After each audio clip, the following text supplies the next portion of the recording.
여러분이 몰랐던 유익한 정보 속 숨은 진실 지금 바로 시작합니다. 여러분들이 모르고 지나친 절대 간과해서는 안 될 고혈당의 미묘한 신호. 과연 어떤 것들이 있는지 지금 당장 전해드리겠습니다. 현대인이라면 어느 누구도 절대 완벽하게 안전하다고 이야기하기 어려운 이 질환. 한국인 3명 중 1명은 걸릴 위험이 있다는 이 질환. 바로 당뇨인데요. 실제로 주변에서 당뇨병을 앓고 있는 사람을 만나는 것이 어렵지 않을 정도로 당뇨는 현대인들에게서 꽤 흔한 질환으로 여겨지고 있는데요. 그 중에서도 고혈당을 알리는 가장 대표적인 신호가 바로 소변이 자주 마렵고 극심한 갈증을 느낄 수 있다는 겁니다. 잦은 소변과 목마름을 느낀다면 이는 고혈당의 상태임을 알리는 몸의 신호일 수 있는데요. 실제로 이는 고혈당의 대표적인 몸의 신호입니다.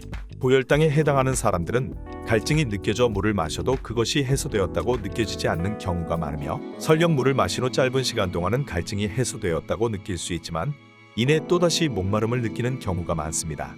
또 혈당이 지나치게 높은 사람의 경우 인슐린이 제 기능을 하지 못하는 경우가 많으며 이로 인해 혈관 내 농도가 짙어지게 되면 신체 수분을 혈관 내로 끌어들이는 삼투 현상이 일어나기 때문에 소변량의 증가와 잦은 갈증이 야기될 수 있습니다. 고혈당을 알리는 미묘한 신호 두 번째, 극심한 감정 변화가 자주 나타날 수 있습니다. 이건 많은 사람이 모르고 지나치기 쉬운 신호일지 모르겠는데요.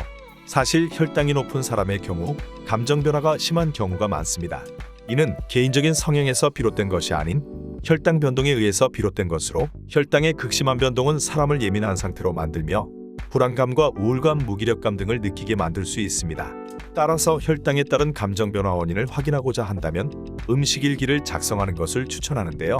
이때 섭취한 음식의 종류와 음식을 섭취한 시간이나 음식을 섭취했을 때 나타났던 증상 등에 대한 부분을 기록해두면 자신의 감정 변화를 야기하는 음식의 종류나 양의 특성을 파악할 수 있어 도움이 될 수 있습니다. 고혈당을 알리는 미묘한 신호 세 번째, 눈이 침침해질 수 있습니다. 특히 눈의 수정체는 혈당의 농도와 변화에 민감한데요.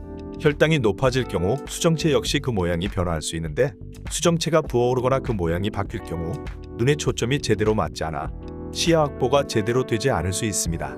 혈당의 상승으로 인해 흐려진 시력은 일반적인 시력과 달리 혈당이 안정화가 되고 나면 점차 다시 이전의 상태로 회복된다는 것이 그 특징입니다. 고혈당을 알리는 미묘한 신호 네 번째, 유난히 배고픔을 잘 느끼며 단 음식을 자주 찾게 됩니다. 혈당이 높은 사람들의 경우 배고픔을 자주 느끼며 단 음식을 자주 찾는다는 것이 그 특징인데요. 혈당이 지속적으로 상승하면 인슐린 저항성이 생기기 용이하며 이렇게 되면 간과 근육의 포도당의 공급이 충분히 이루어지지 못합니다.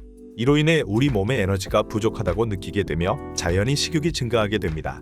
특히 포도당 함량이 높은 단 음식에 대한 요구가 늘어나게 되는데요. 인슐린 저항이 있을 경우 포도당이 세포로 제대로 공급되지 않아 음식을 충분히 섭취했음에도 지속적으로 배고픔을 느끼게 될 수 있습니다. 지금까지 여러분들이 모르고 지나친 혈당이 높다는 신호에 대해 함께 살펴보았는데요.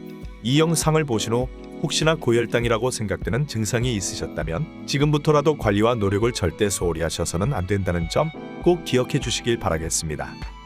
이상 시크릿 닥터였습니다.